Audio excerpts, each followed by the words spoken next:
Bismillahirrahmanirrahim. Assalamualaikum warahmatullahi wabarakatuh. Alhamdulillahirrabbilalamin. Wassalatu wassalamu ala ashrafil anbiya'i wal mursalin wa ala alihi wa sahbihi wa man tabi'ahum bi ihsanin ila yaumiddin. Rabbi shrah li sadri wa yassir li amri wahlul 'uqdatam min lisani yafqahu qawli. Subhanaka la ilma lana illa ma 'allamtana innaka antal alimul hakim. Wala hawla wala quwwata illa billahil aliyyil azim. Amma ba'du. Alhamdulillah, pada hari ini InsyaAllah kita akan mengikuti kursus intensif Qawaid Fiqhiyah siri yang keempat. Dan pada hari ini insyaAllah kita membincangkan kaedah Al-Masyaqqah Tajlibut Taysir dan aplikasinya. Baik.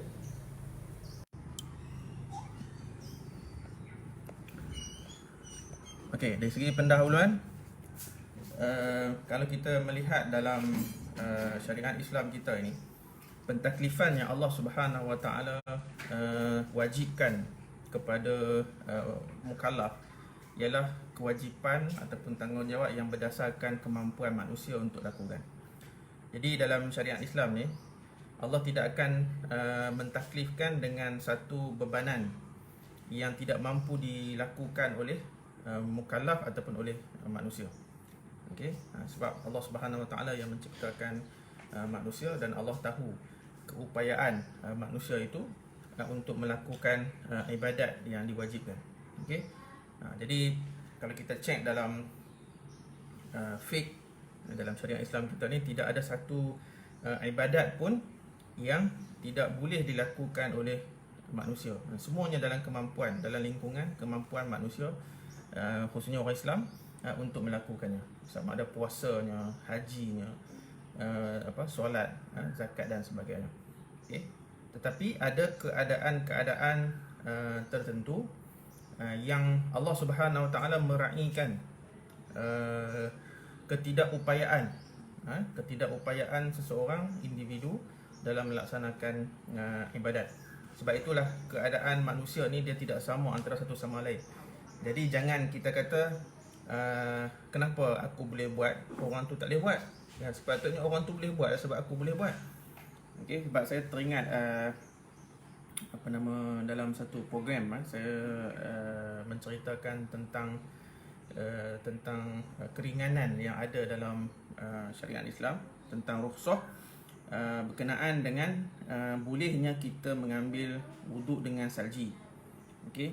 Jadi kalaulah kita ni jenis orang tak tahan, salji itu kita boleh ambil untuk kita cairkan dan dalam, maksudnya suam lah kan, sebab tidak semua orang mampu untuk tahan kesejukan salji tu kan. Jadi ada peserta kata, ustaz, saya ambil wuduk dengan salji okey je. Jadi sebab tu saya katakan, tuan jangan samakan keadaan tuan dengan orang lain kan. Tuan mungkin mampu tahan kita panggil kesejukan salji itu, tapi orang lain tak mampu kan. Sama macam tadi kita katakan, kalau aku boleh buat, sepatutnya orang lain boleh buat kan. Tapi kita kena tengok keadaan orang lain jugalah. Jadi setiap keadaan itu kita perlu raikan, dan mufti ataupun mujtahid dan juga faqih yang nak memberi jawapan hukum kepada sesiapa yang bertanya kepadanya perlu meraihkan, kena tengok keadaan orang yang bertanya tersebut. Okey. Tapi in general kan, semua ibadat memang manusia yang normal mampu melaksanakan kan. Itu prinsip umumnya kan. Tapi dalam keadaan-keadaan tertentu memang ada, kita panggil keadaan yang menyukarkan seseorang itu untuk melaksanakan ibadat dengan cara yang sempurna, maka ada keringanan di situ yang mana insya-Allah kita akan lihat nanti. Baik, definisi kaedah Al-Masyaqqah Tajlibut Taysir, yang kita terjemahkan setiap kesukaran akan membawa kepada keringanan hukum. Okey, jadi apa maksud Al-Masyaqqah? Okey, Al-Masyaqqah di sini bermaksud satu bentuk ataupun satu keadaan yang sukar, yang susah, yang di luar batasan kemampuan kebiasaan manusia. Okey. Jadi kemampuan kita memang kita mampu buat, tetapi kita pun tetap ada batas dan had-had tertentu dalam melaksanakan suatu benda kan. Jadi apabila keadaan normal, maka kita kena melaksanakan seperti mana yang diperintahkan kepada kita untuk buat ibadat tersebut. Tetapi apabila kita berada dalam satu situasi kesukaran, dan kesukaran ni apa? Contoh macam sakit, musafir, dipaksa dan lain-lain, maka daripada keadaan normal kita akan bertukar kepada keadaan yang luar biasa, yang luar normal. Maka bila luar biasa, luar normal itulah dia akan membawa kepada satu bentuk keringanan, iaitu satu keadaan yang dimudahkan daripada bentuk asal. Itu maksudnya. Jadi keadaan yang susah akan menjadi sebab kepada suatu hukum fiqh itu diringankan. So dia punya, kita panggil perinciannya, satu-satu keadaan yang menyebabkan kesempitan dan kesukaran kepada seseorang mukallaf, sama ada pada harta dia ataupun pada diri dia, maka syarak akan memberi satu kelonggaran hukum kepadanya untuk mengurangkan kesukaran tersebut. Dan kaedah ini sebenarnya dia ada kaitan rapat dengan apa yang dipanggil konsep rukhsah dalam Islam ataupun dalam fiqh. Dan rukhsah itu adalah kita panggil keringanan hukum. Yang contoh macam ni lah, kita boleh bagi contoh awal. Kalau dalam keadaan normal, kita nak semayang, kita wajib qiyam, iaitu berdiri tegak kan, di mana qiyam ini adalah salah satu rukun dalam solat kan. Tetapi kalau kita sakit, aksiden, patah kaki dan sebagainya, kita boleh untuk semayang sekadar kita mampu. Kalau boleh duduk atas kursi, duduk atas kursi terlebih dahulu. Kalau tak mampu, hanya boleh berbaring, maka semayang dalam keadaan berbaring. Itu yang kita katakan daripada keadaan satu situasi normal, iaitu kena semayang qiyam, berdiri tegak.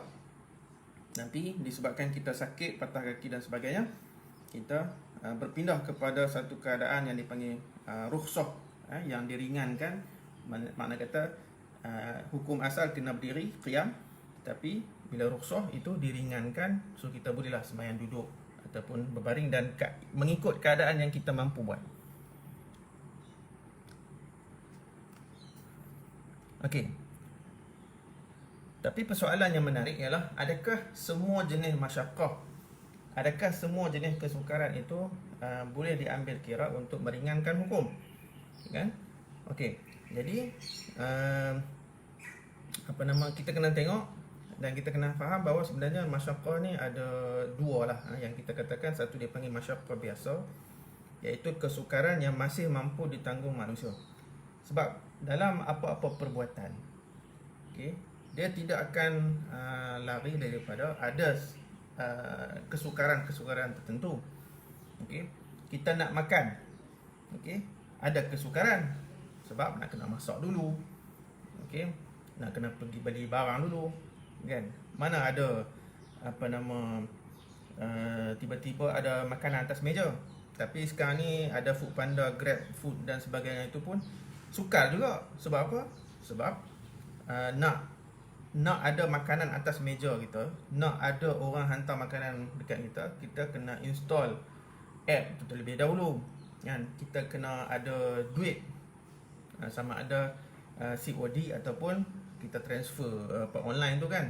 Jadi dia sedikit banyak, sebenarnya benda tu sukar. Itu yang dikatakan sukar. Dia mudah hanya petik jari, tiba-tiba ada makanan atas meja kan. Macam cerita Laksamana Doremi pakai bangsi kan, harmonika tu, tiup harmonika, ada makanan kan. Itu mudah lah. Tapi dalam hidup kita, mau tak mau, kita tidak akan sunyi daripada bentuk-bentuk kesukaran. Cuma tahap kesukaran tu ada dua, iaitu kesukaran biasa dan kesukaran luar biasa, masyaqqah biasa dan juga masyaqqah luar biasa. Dan masyaqqah biasa ini iaitu kesukaran yang masih mampu dalam lingkungan kemampuan manusia untuk buat dan tidak diambil kira pun. Kesukaran ini tidak menjadi keringanan hukum di sisi syarak, bahkan ia adalah antara tuntutan pentaklifan ataupun dipanggil lawazim, lawazim kepada pentaklifan. Maknanya dia mau tak mau, dia tak boleh nak dipisahkan. Contoh macam bila kita nak solat, kita kena berwuduk. Dan berwuduk itu basuh muka, basuh tangan, sapu kepala dan basuh kaki. Jadi kita kata sukarlah sebab saya dah pakai bedak kan. Jadi takkan saya nak basuh muka saya kan. Mau tak mau, pakai bedak ke tak pakai bedak ke, pakai gincu ke apa mau, benda tu kita tetap kena basuh muka. Jadi masyaqqah yang kecil-kecil ini sebenarnya tidak menjadi satu bentuk keringanan. Sebab itu macam kita katakan daripada peringkat awal lagi, kaedah fiqh ini dia bersifat aghlabiyah kan, bersifat dia tidak boleh diaplikasi. Sebenarnya dia tidak boleh diaplikasi untuk semua masalah-masalah fiqh. Dia hanya untuk kebanyakan masalah fiqh sahaja. Sebab kalau kita gunakan kaedah al-masyaqqah tajlibu taysir dalam semua bentuk kesukaran, jadi satu benda apa pun kita takkan buat ibadat. Sebab apa? Sebab dalam semua ibadat ada masyaqqah. Okey. Jadi sekarang ni hari ni kita nak faham sebenarnya yang dimaksudkan al-masyaqqah yang diambil kira sebagai keringanan hukum ialah masyaqqah al-kabirah ataupun masyaqqah yang luar biasa. Dan masyaqqah luar biasa ni pula ini pun pembahagian ni pun berdasarkan ijtihadi saja. Dan ada yang orang kata istilahkan masyaqqah luar biasa saja. Tapi saya letak juga nak lagi fahaman. Ada masyaqqah luar biasa yang besar yang boleh menyebabkan kepada keringanan hukum. Masyaqqah luar biasa yang pertengahan, ni bergantung sama ada pertengahan ni dia hampir kepada yang besar ataupun dia kecil kan. Jadi kalau masyaqqah luar biasa tapi dia tahap kecil, dia sebenarnya masih dalam lingkungan masyaqqah biasa walaupun nampak macam luar biasa. Okey. Tapi kadang-kadang dalam perbahasan setengah kitab berkenaan dengan masyaqqah ni, dia tidaklah pecahkan pula besar pertengahan kecil ni kan. Dia hanya bezakan antara dua, iaitu masyaqqah biasa dengan masyaqqah luar biasa. So tak apalah, itu kita panggil atas pembahagian masing-masing lah. Okey. Cuma yang penting di sini yang dimaksudkan dengan al-masyaqqah tajlibu taysir ni ialah al-masyaqqatu asyaqqah ataupun al-kabirah hiya allati tajlibu taysir kan, iaitu al-masyaqqah yang luar biasa sahaja yang menyebabkan keringanan hukum. Itu kita kena faham. Baik. Dalil kepada kaedah al-masyaqqah tajlibu taysir, antaranya firman Allah Subhanahu wa taala, yuridullahu an yukhaffifa ankum wa khuliqal insanu dha'ifa kan. Allah ingin meringankan beberapa perbuatan kepada kamu, dan manusia itu diciptakan dalam keadaan lemah. Okey. Tapi tak bolehlah gunakan hujah ni aku lemah lah, jadi tak payahlah solat, tak payahlah puasa, aku lapar ni kan. Lapar ni sebab aku lemah kan. Jadi Allah dah kata kan, bila lemah yukhaffifu ankum kan. Sebab kita kena faham balik pemahaman tentang al-masyaqqah yang dimaksudkan, iaitu kalau al-masyaqqah as-saghirah ataupun al-masyaqqah al-yasirah ini, masyaqqah yang kecil-kecil ini, dia tidak menjadi faktor kepada keringanan hukum. Baik. Firman Allah yang lain, yuridullahu bikumul yusra wa la yuridu bikumul usra. Allah nak mudah kepada kamu dan Allah tidak mahu perkara-perkara yang sukar.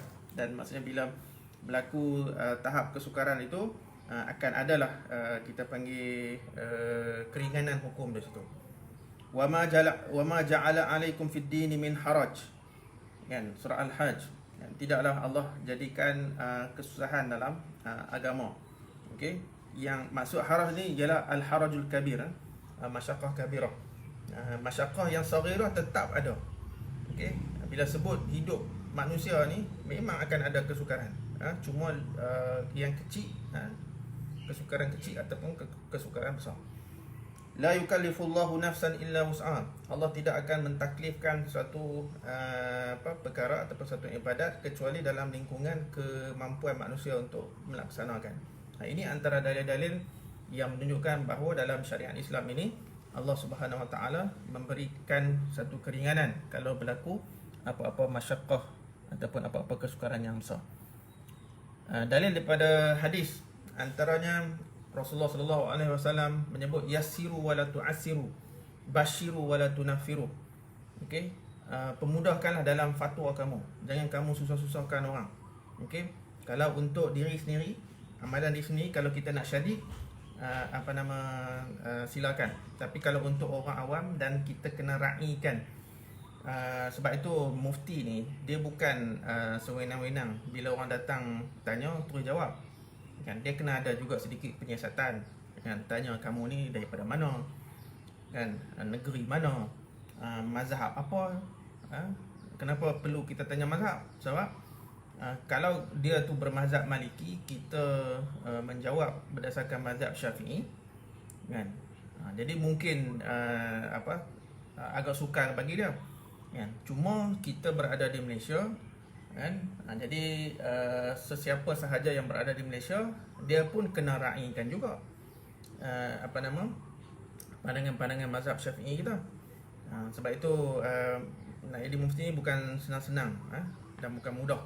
Jadi dia kena buat sedikit siasatan, dia kena tahu latar belakang penanya untuk dia bagi satu jawapan fatwa yang insya-Allah memudahkan dan tidak menyusahkan. Okay. Hadis lain, bu'istu bil hanifiyati samhah. Aku, kata Rasulullah, diutuskan dengan agama yang mudah, agama yang simple. Bukan yang susah, kita saja yang buat susah-susah dalam agama ni. Okey. Kemudian Rasulullah ma khuyira baina amrayn illa ikhtara aysarahuma man lam yakun isman fa in kana isman kana ab'adan nas. Tidaklah Rasulullah kalau ada option, kalau ada dua option, melainkan ada dua pilihan, Rasulullah akan pilih yang paling mudah selagi mana yang mudah itu tidak menjadi dosa. So kalau benda yang mudah itu adalah dosa, maka Rasulullah SAW adalah orang yang paling jauh daripada melakukan dosa. So ini adalah antara dalil-dalil kaedah kepada al-masyaqqah tajlibut taysir, ya. Maksudnya dalil inilah yang menjadi sandaran dalam hukum syarak, di mana apabila berlaku kesukaran, para ulama akan memberi jawapan yang memudahkan. Baik.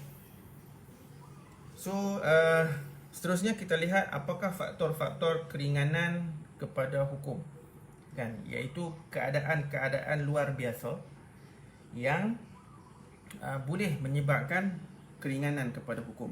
Dan antaranya ialah tersilap. Okey, sebab manusia ni dia kadang-kadang dari segi percakapan kan, nak sebut contoh nak sebut tolak kan, saya nak tolak isteri saya, dia tergelincir lidah, dia pergi kata saya talak isteri saya kan. Adakah jatuh talak? Walaupun kita belajar bab lafaz sharih, lafaz yang jelas, bila diucapkan oleh seseorang suami kepada isteri dia, boleh terjatuh talak walaupun tanpa niat kan. Tapi sebenarnya dia tu memang tersilap, kita panggil tergelincir lidah dia kan. Jadi sebab tu hakim pun sama juga, dia bukan sewenang-wenangnya jatuhkan hukuman terus macam tu je. Dia kena investigate kan, kena tanya soal jawab dan sebagainya kan. Jadi faktor kesilapan ini pun dalam hadis yang lain pun ada disebutkan bahawa Allah Subhanahu Wa Taala tidak mengambil kira kesilapan-kesilapan yang manusia kena buat, yang manusia buat. Okey, faktor kedua ialah musafir. Jadi bila dalam musafir, kalau ikut contoh macam dalam ibadat solat kita lah, kalau kita tidak musafir, kita bermukim, maksudnya kita kena semayang tamam 4 rakaat. Bagi semayang 4 rakaat dan kena semayang dalam waktunya. Tetapi bila musafir ini adalah masyaqqah yang kabirah,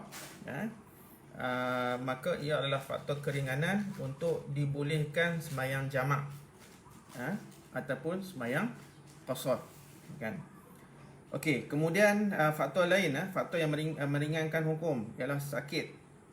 Okey, sakit yang sakit pun tengok keadaan kan. Ada yang sakit kuat, ada yang sakit biasa. Kalau sakit pening sikit-sikit, demam sikit-sikit, terus tak mau semayang, itu melampau lah Jadi kalau kita panggil even sakit kuat pun, demam, demam kuat, sekarang ni COVID-19, tetap wajib kena semayang kalau kita disahkan positif. Okey. Ni jangan ambil kesempatan disahkan positif COVID-19 terus kata ini masyarakat yang aku tak payah semayang. Kecuali lah kita duduk dalam ICU, duduk tercungap-cungap, tak boleh nak, memang dalam keadaan tidak sedar diri, itu lain cerita lah kan. Tapi kalau peringkat awal disahkan positif, kita masih boleh bernafas dengan elok, cuma mungkin lah demam sikit ke apa, itu masih kita wajib solat. Dan sakit ini macam tadi kita bagi contoh, kalau ikut hukum asal kita kena qiyam, kena berdiri, sebab itu rukun dalam solat. Tapi kalau kita sakit yang menyebabkan kita tidak boleh berdiri, maka dibenarkan, diringankan hukum untuk kita sembahyang duduk ataupun sembahyang berbaring dan sebagainya. Baik, kemudian faktor keringanan yang lain ialah paksaan. Orang paksa kita, dan orang yang memaksa kita itu berkemampuan untuk melaksanakan apa yang diugut. Contoh dia kata, kalau kamu tak minum arak, aku bunuh hang, ataupun aku bunuh anak bini hang, dan sebagainya. Maka ketika itu diharuskan untuk minum arak, tapi tidak boleh melampaui batas lah. Okey, dia paksa suruh minum secawan lah, kita bantai pi satu botol itu tak boleh lah. Okey. Kemudian faktor keringanan yang lain ialah lupa. Ini normal. Okey. Berlaku kepada siapa sahaja. Okey. Kita terlupa, kan? Contoh puasa. Tapi mungkin sebenarnya jarang berlaku kan, tapi ada orang jenis, khususnya hari pertama lah, dia jenis tak tengok kalender, tak tengok pengumuman puasa. Okey. Dia pergi makan, terlupa, ataupun dia tak tahu, kata itu hari pertama puasa kan. Jadi dimaafkan, maksudnya puasa dia tu tak terbatal. Kemudian faktor yang keringanan yang lain adalah jahil. Cuma jahil ni kita tidak boleh umumkan. Yang maksud jahil sebagai keringanan hukum ni ialah jahil di negara-negara ataupun di tempat yang sukar dakwah Islam masuk, kan, ke tempat itu. Tapi kalau kita tengok realiti sekarang ni kan, even kalau kita duduk di negara-negara yang bukan Islam, kita pergi Australia, kita pergi ke UK, Itali ke dan sebagainya, kalau kita berhujah bahawa kita tidak tahu tentang hukum hakam, itu hujah yang tidak boleh terima. Sebab apa? Sebab di negara-negara bukan Islam itu pun akses kepada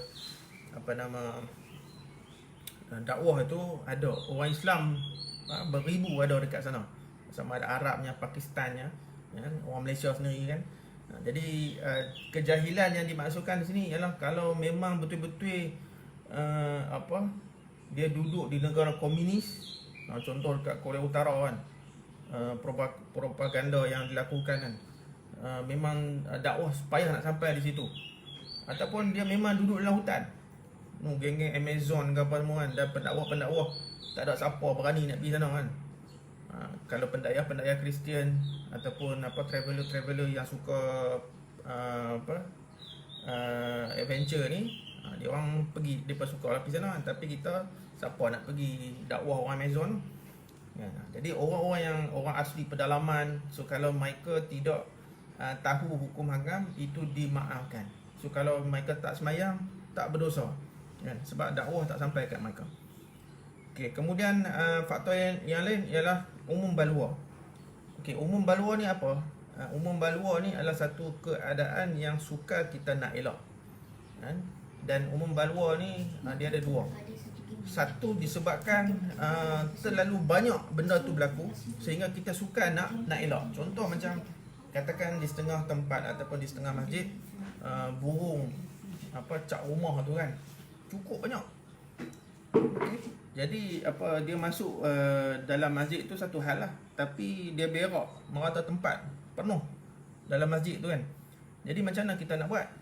Kan? Bukan bermaksud kita boleh semayang atau taik burung tu, tak. Maksudnya ialah kita kena usaha untuk cuba basuh ataupun cuba hilangkan kesan najis itu, kan, sekadar yang boleh. Sebab apa? Sebab terlalu banyak. Okey. Kemudian umum balwa yang kedua ialah disebabkan ia terlalu sikit. Ya, maksudnya payah nak cari. Sebab itu kalau kita katakan macam saksi untuk perkahwinan, dia kena saksi yang adil. Okey, saksi yang adil ni kalau ikut takrifan dalam kitab kita, yang masukkan adil ini ialah mereka yang tidak buat dosa besar dan tidak melazimi dosa-dosa kecil. Kan? Jadi sekarang ni kita nak cari mana saksi yang adil ni. Okey. Bukan kata tak ada langsung, ada tapi agak sukar. Jadi nak buat macam mana? Sama juga dengan isu pelantikan pemimpin. Okey. Yang afdalnya ialah kita mencari pemimpin yang adil, yang melaksanakan tuntutan Allah dan Rasulullah, maksudnya dia melaksanakan tuntutan agama lah. Okey. So kita nak cari pemimpin yang komplit. Contohlah pemimpin tu dia mesti belajar pengajian Islam contohnya. Okey. Bukan kata tak ada, tapi tak ramai. Jadi kita boleh melantik pemimpin sekadar yang kemampuan, kelayakan yang dia ada. Yang penting dia boleh memimpin, walaupun kadang-kadang dia tidak berapa adil. Sebab itu kalau kita tengok sejarah khalifah-khalifah terdahulu, kan, ada khalifah-khalifah yang fasik, kan, tetapi dia masih diiktiraf sebagai khalifah. Sebab apa? Sebab kemampuannya untuk memerintah umat Islam ataupun mengetuai umat Islam, dan khususnya dalam peperangan. Dan dia fasik untuk diri dia, tapi kalau bab Islam dia boleh mempertahankan. Itu termasuk dalam kategori umum balwa. Okey, yang terakhir ialah faktor-faktor keringanan, ialah kekurangan tabi'i. Contoh orang kurang upaya lah. Okey, macam tadilah qiyam, berdiri ketika solat, itu rukun, tapi dah dia ni terputus kaki sebab aksiden ataupun memang daripada kecil lahir tanpa kaki. Okey, jadi nak qiyam macam mana, kan? Maka orang sebegini, orang kurang upaya, boleh semayang duduk ataupun mengikut kemampuan. Kalau katakan dia mampu berdiri, dia ada sebelah kaki je. Ya, sebab saya pernah tengok ada orang yang walaupun dia tak ada sebelah kaki saja, tapi dia boleh berdiri. Jadi orang yang sebegini, maka wajiblah dia berdiri mengikut kemampuannya. Tapi kalau dia ni jenis tak tahan, apatah lagi kalau mungkin badan agak gempal dan juga orang tua, maka dia solatlah sekadar kemampuannya. Okey, ini antara faktor-faktor keringanan hukum dalam fiqh kita. Okey, jadi apabila kita kata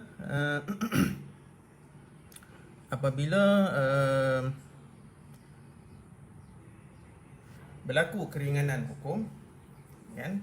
So apakah bentuk-bentuk rukhsah ataupun bentuk-bentuk yang diringankan hukum ni? Kan, dia ada beberapa. Yang pertama ada yang dinamakan rukhsah digugurkan. Rukhsah isqat dia panggil. Iaitu contohnya apa? Contoh gugur kewajipan haji bagi wanita yang ketiadaan mahram. Dan isu mahram ini memang dibincangkan dalam kitab-kitab fiqh dengan detail jugalah. Okey. Mahram ni sama ada suami dia ke, anak dia ke, adik dia, ayah dia dan sebagainya. Tapi kalau dah tak ada, adakah contoh macam sekarang ni saudara mara, kan, kawan-kawan. Itu kita tak bincang di sini secara detail lah, cuma nak cerita bagi kalau ikut generalnya, umumnya, kalau wanita itu tiada mahram ataupun tiada yang boleh membawanya, maka dia tidak diwajibkan haji. Kemudian rukhsah yang kedua ialah rukhsah dikurangkan. Contoh macam solat qasar. Solat qasar ni solat yang 4 rakaat lah khususnya. Yang 3 rakaat, 2 rakaat dah tak boleh qasar dah. So yang 4 rakaat Zuhur, Asar dan Isyak ini kalau berlaku musafir maka boleh dikurangkan kepada 2 rakaat. Dan ini ada dalil, ada dalil daripada hadis Rasulullah sallallahu alaihi wasallam dan juga daripada Quran. Kemudian rukhsah yang ketiga dinamakan rukhsah ibdal ataupun rukhsah yang ditukarkan, contoh macam tayamum. Kan asalnya kita nak berwuduk, kita nak bertaharah untuk ibadat ni, kita kena ambil wuduk ataupun mandi wajib kalau ada besar.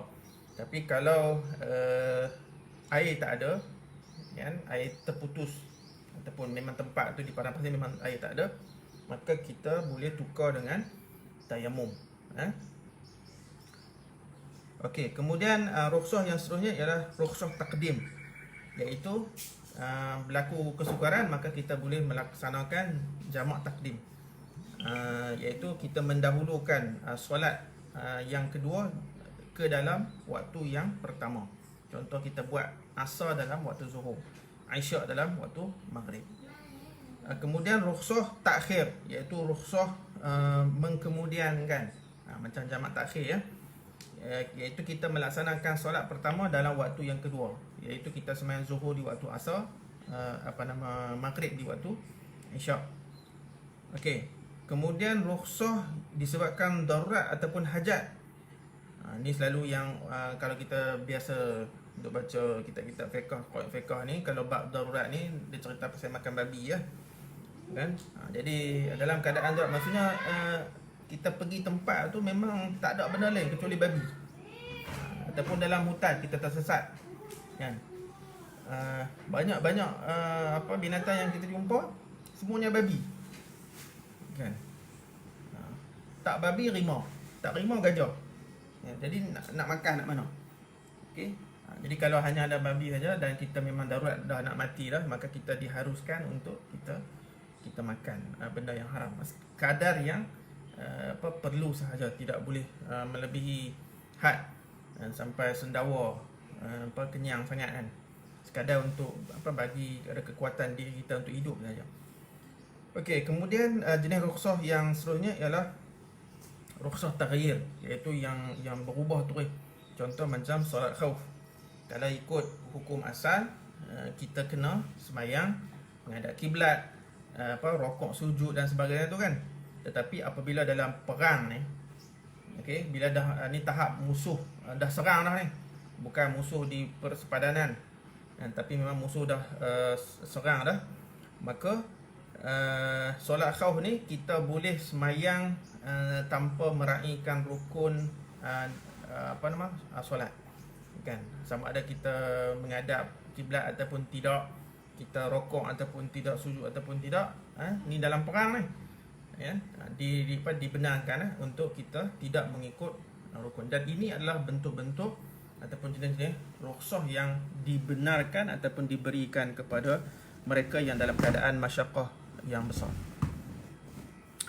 Okey. Jadi sebagaimana kaedah-kaedah fiqh yang lain, kaedah al-masyaqqah tajlibu at-taysir ini juga mempunyai beberapa kaedah anak-anak ataupun kaedah furu' di bawah dia.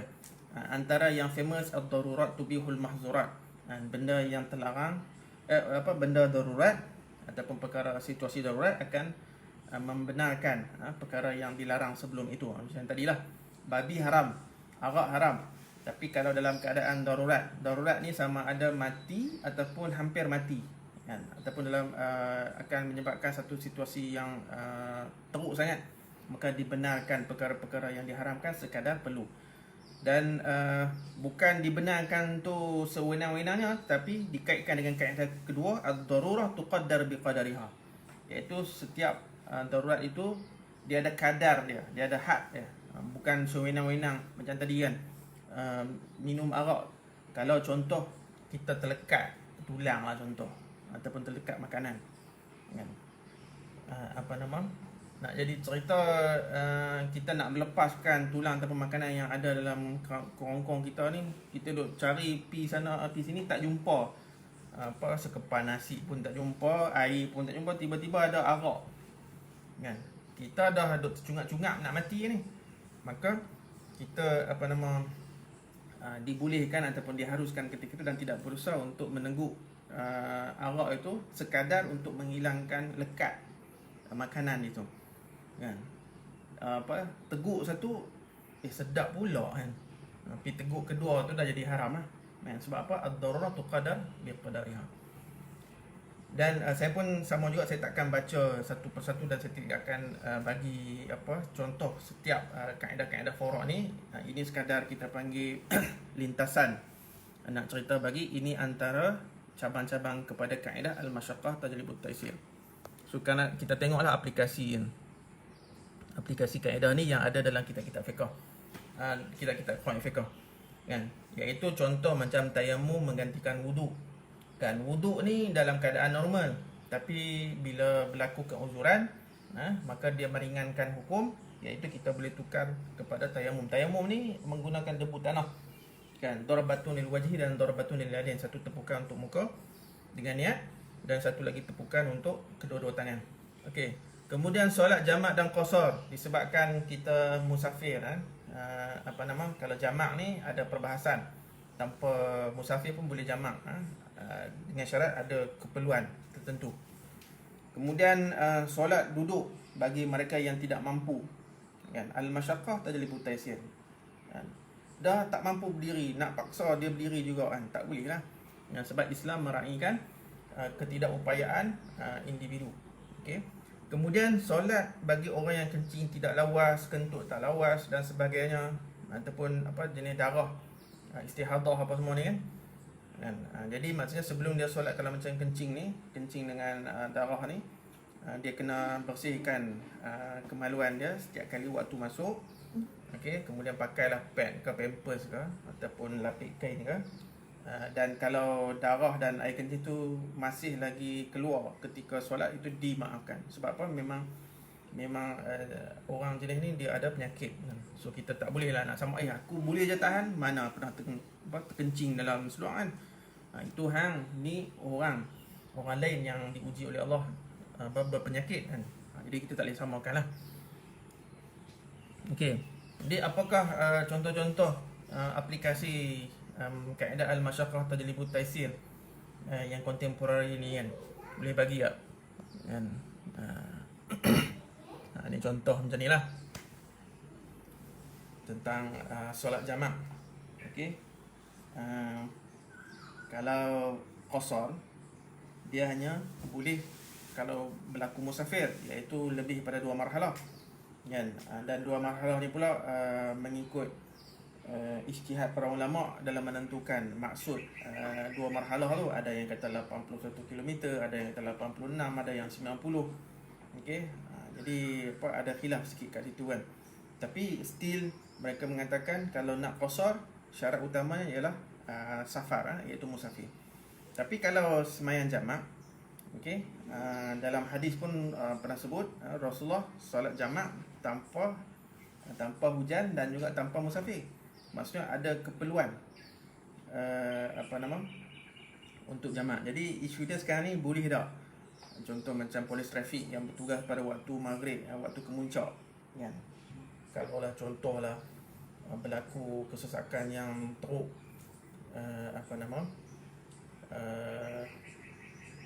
di jalan raya, kan. Polis dan sebenarnya bukan polis, kita sendiri, kan. Sebab ini berlaku ni kepada saya, pengalaman pernah daripada pukul 6 petang saya bertolak daripada Kelana Jaya, ikut Federal Highway tu, nak menuju ke KL, nak pergi ke Mindef tu, kawasan Mindef tu. Dalam Mindef tu, di jalan Semarak mana. Jadi bertolak pukul 6, kan. Pukul 9 malam baru saya sampai dekat Mindef. Okey. Nak berhenti tepi jalan memang tak boleh sebab kereta tak bergerak langsung. Jadi realiti macam tu nak buat macam mana? Adakah kita nak sembahyang jamak ataupun sembahyang i'tiram waktu, dan boleh tak kita katakan itu sebagai rukhsah yang membenarkan kalau kita nak pilih pandangan yang menyatakan solat jamak, kita solat jamak lah. kan. Kalau kita rasa nak sembahyang ihtiram waktu, itu terpulang pada kita lah. Okay? Cuma isu dia ialah ada keperluan suasana yang suasana yang tidak membenarkan ataupun tidak mengizinkan untuk kita solat dengan sempurna. Okey. Baik. Tapi aplikasi yang sekarang ni kalau kita bincangkan kepada frontliners yang menguruskan yang menguruskan rawatan kepada pesakit-pesakit COVID-19. Yang sama juga isu solat jamak. Boleh tak? Boleh tak boleh, sebenarnya kita kena tengok keadaan. Apa maksud tengok keadaan ni? Maksudnya frontliners ni dia ada banyak kategori kan, dan dia ada shift dia. Okey, jadi kita tak boleh kata semua frontliners boleh sembahyang jamak kan. Tapi kita kata sesiapa yang berhadapan dengan kesukaran kan. Kesukaran ni maksudnya memang tak boleh nak elok.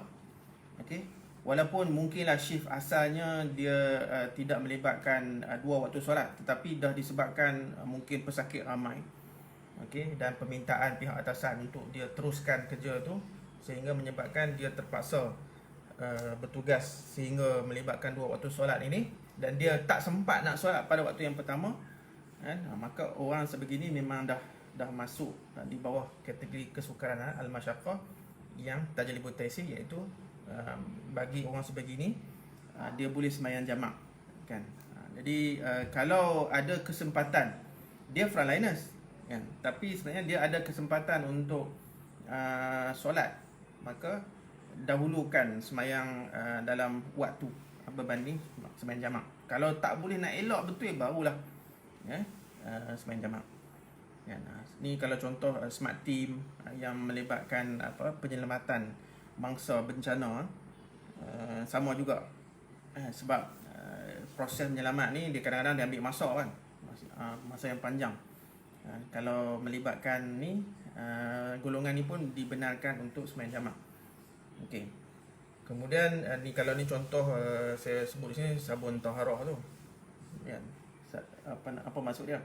Sabun taharah ni ialah sejenis sabun yang dibuat daripada tanah dan adalah sedikit campuran bahan-bahan kimia dan bahan-bahan tertentu yang lain dibuat sabun taharah ni. Isu dia, boleh tak sabun taharah ini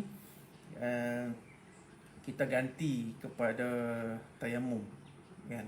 So keputusan muzakarah Majlis Fatwa Kebangsaan pun memang dah keluarkan satu keputusan mengatakan bahawa sabun taharah ini memang dibolehkan untuk guna sebagai tayamum kan, iaitu kalau air tak ada, kita pula duduk di kondominium nak cari tanah kat mana kan.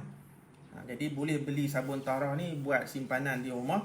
Kalau berlaku keputusan air di kondominium kita tu, kita boleh ambil sabun taharah ni, kikir-kikir biar dia ada berdebu sikit tu, so kita boleh tayamum kan. Okey, kemudian contoh ketiga ni, solat subuh bagi pilot ataupun pemandu LRT. Ini sebenarnya soalan yang pernah ditanya kepada saya sebenarnya ni kan. Saya cerita sikit. Ada seorang kakak ni, dia tanya saya, dia kata, "Ustaz, anak saya ni pilot LRT. Waktu bertugas dia ialah daripada jam 5 pagi sampai 10 pagi. Ni kalau waktu shift yang dia kena kerja lah kan. Kalau shift dia seminggu ni memang waktu tu lah. Jadi isu dia, bila dia bertugas 5 pagi sampai 10 pagi ni, dia bawa LRT, anak perempuan. Jadi macam mana nak sembahyang subuh? Okey. Sebab kita tahu sembahyang, bila sebut sembahyang, tak kisah sembahyang apa kan, even sembahyang sunat pun dia ada rukun-rukun dia. Dan tetap nak kena ambil wuduk, tetap nak kena menghadap kiblat, rukuk, sujud apa semua tu kan. Jadi macam mana nak laksanakan solat bagi anak dia? Okey, saya kata ni memang dia punya jadual begini. Dia kata memang kalau shift anak dia kena waktu 5 pagi 10 pagi, so setiap hari memang pukul 4 pagi dah keluar rumah kan, 5 pagi tu dah standby dan bermula 5.30 ataupun 6.30 tu dah bergerak kan. Jadi nak sembahyang macam mana? Kita ni kalau ustaz-ustaz biasa yang jenis orang panggil tak cermat ni, kita akan kata buat apa kerja macam ni, cari kerja lain lah kan. Tapi kita kena terima hakikat lah, sebab dunia kita tak sama macam orang ini kerja yang dia mampu dapat pun. Jadi kita nak kena ada jawapan fiqh bagi golongan macam ni kan. So nak buat macam mana? Jadi apa nama, nak rokok sujud macam mana dalam kokpit LRT tu kan. Kita kata kalau ambil wuduk menutup aurat, yang tu insya-Allah lah boleh laksanakan. Tapi kadang-kadang kita ni jenis perut berani kan, mungkin terkentut ke dan sebagainya kan. Walaupun kita dah ambil wuduk siap-siap di rumah, tapi dalam perjalanan pergi tempat kerja terkentut, tersentuh apa laki perempuan dan sebagainya tu kan. Itu benda-benda yang tak boleh nak elak.